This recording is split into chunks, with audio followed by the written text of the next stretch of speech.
زاد شوقي للحرم زاد شوقي للحرم مكة والمدينة.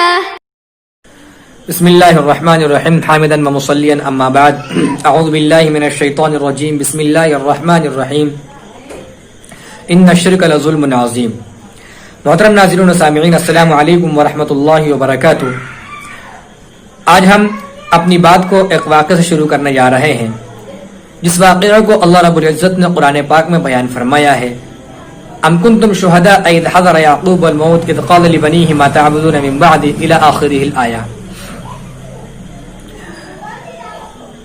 جب حضرت یعقوب علیہ السلام کا موت کا وقت قریب آیا، یعنی حضرت یعقوب علیہ السلام بستر مرگ پر ہیں، تو حضرت یعقوب علیہ السلام کے ارد گرد ان کے بیٹے بیٹھ گئے، یعنی ان کو چاروں طرف سے ان کے بیٹوں نے گھیر لیا. اور عام طور پر انسان کی عادت ہوتی ہے کہ جب وہ بیمار ہوتا ہے یا مرض الموت میں آتا ہے یا بستر مرگ پر ہوتا ہے تو وصیت کے لیے اپنے اعزہ اور اقربا کو اپنی طرف بٹھا لیتا ہے اور اپنے اعتبار سے جو چاہتا ہے وصیت کرتا ہے. اسی طریقے سے جب حضرت یعقوب علیہ السلام کا انتقال کا وقت قریب آیا تو یعقوب علیہ السلام کے ارد گرد ان کے صاحبزادے بیٹھ گئے. حضرت یعقوب علیہ السلام نے اپنے بیٹوں سے سوال کیا کہ ما تعبدون من بعدی، یعنی جب میرا انتقال ہو جائے گا، جب میں اللہ کے پاس چلا جاؤں گا تو میرے بعد تم کس کی عبادت کرو گے؟ تو بیٹوں نے بڑا اچھا جواب دیا اور کہا قالوا نعبد الہک و الہ آبائک ابراہیم و اسماعیل و اسحاق الہا واحدا.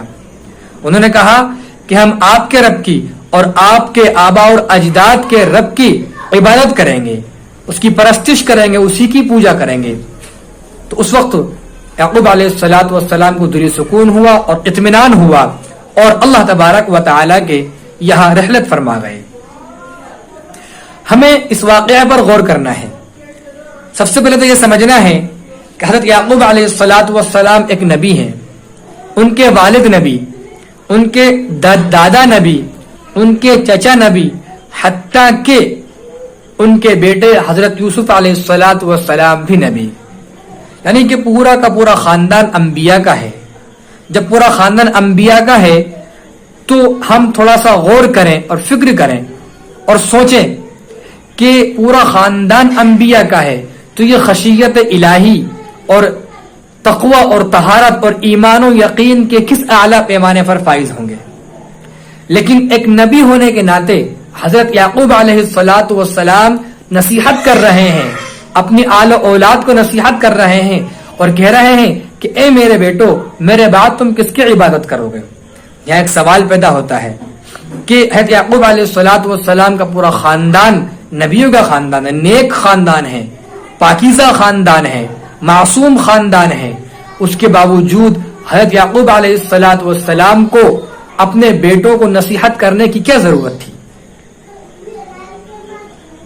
ضرورت اس لیے تھی کہ حضرت یعقوب علیہ السلام اس وقت مصر میں تھے اور مصر میں شرک اور کفر کا غلبہ تھا. وہاں چاند سورج کی پوجا کی جاتی تھی. اس وقت میں گائے کا بھی ایک تقدس تھا اور بادشاہ وقت کو سجدے کیے جاتے تھے.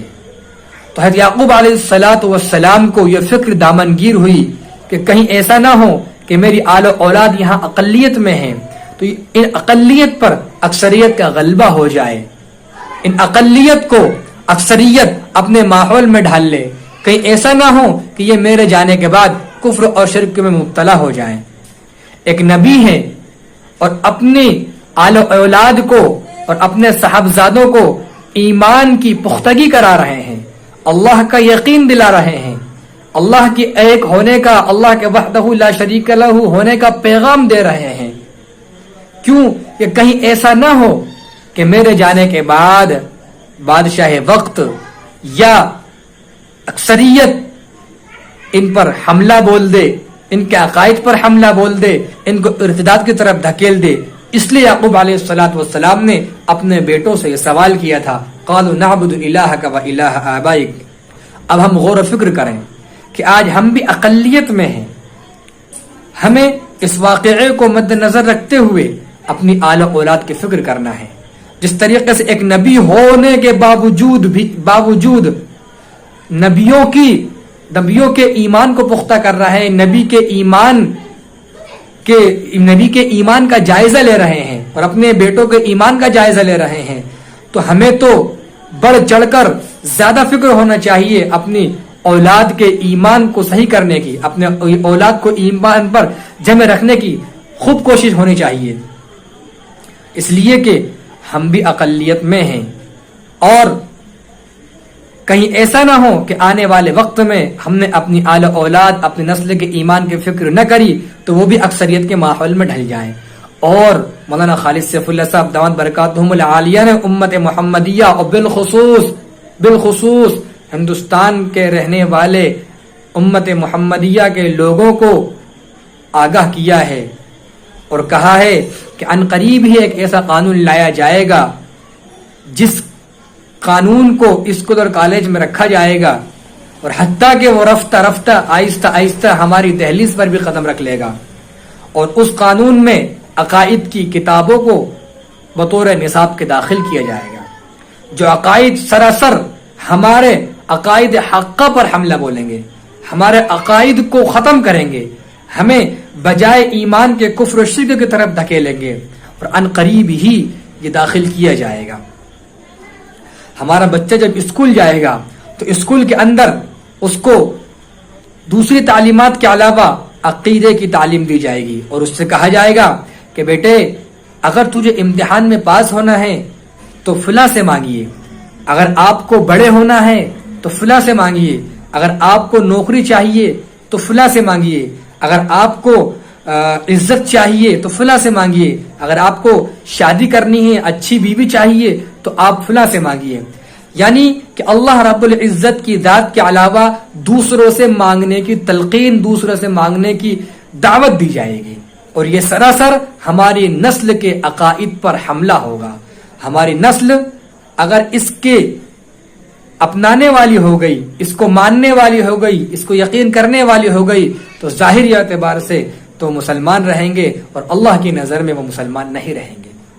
اس لیے عزیز دوستو بزرگوں, ہمیں اپنی آنے والے نسل کی فکر کرنا ہے, اور جو حال میں نسل چل رہی اس کی فکر کرنا ہے.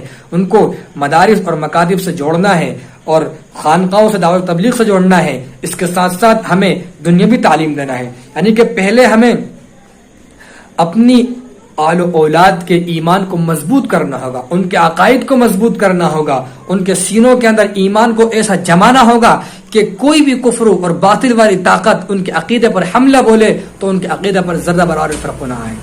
اس لیے آج ہم اور امت مسلمہ بالخصوص مدرسوں سے کٹتی جا رہی ہے, خانقاہ دعوت و تبلیغ سے کٹتی جا رہی ہے, مکاتب سے کٹتی جا رہی ہے. نہیں, ایسا نہیں. اگر ہم ان سے دور ہو گئے تو یقیناً ہم خسارے کی زندگی گزاریں گے. اس لیے اگر ہمیں اپنی آل و اولاد کا, اپنی نسلوں کے مستقبل کو چمکانا ہے, سنوارنا ہے اور روشن کرنا ہے, تو ہمیں اپنی نسل کی فکر کرنا ہوگی, اور بالخصوص اس بات پر علماء کو دھیان دینا ہوگا, کیونکہ علماء ہی ایمان کو پختہ کرنے والے ہیں. علماء ہی, اولیاء ہی, صوفیاء اکرام ہی, شیوخ ہی ہماری نسلوں کے ایمان کو تازہ کرنے والے ہیں. مکاتب کے حفاظ, علماء, مدارس کے ائمہ, ان کی ذمہ داری ہے کہ امت مسلمہ کی جو نسل ہے, جو نوجوان ہیں, ان کے ایمان کو سنبھالنے کی ضرورت ہے, ان کے ایمان کو بنانے کی ضرورت ہے. اللہ تبارک و تعالیٰ سے دعا ہے اللہ تعالیٰ ہم سب کو ادیان باطلہ سے ہم سب کی حفاظت فرمائے, اور ہمیں عقائد حاقہ پر جمع رہنے کی توفیق نصیب فرمائے. ارتداد سے, کفر و شرک سے ہم سب کی حفاظت فرمائے, ہماری نسل کی حفاظت فرمائے. آمین. والسلام علیکم ورحمۃ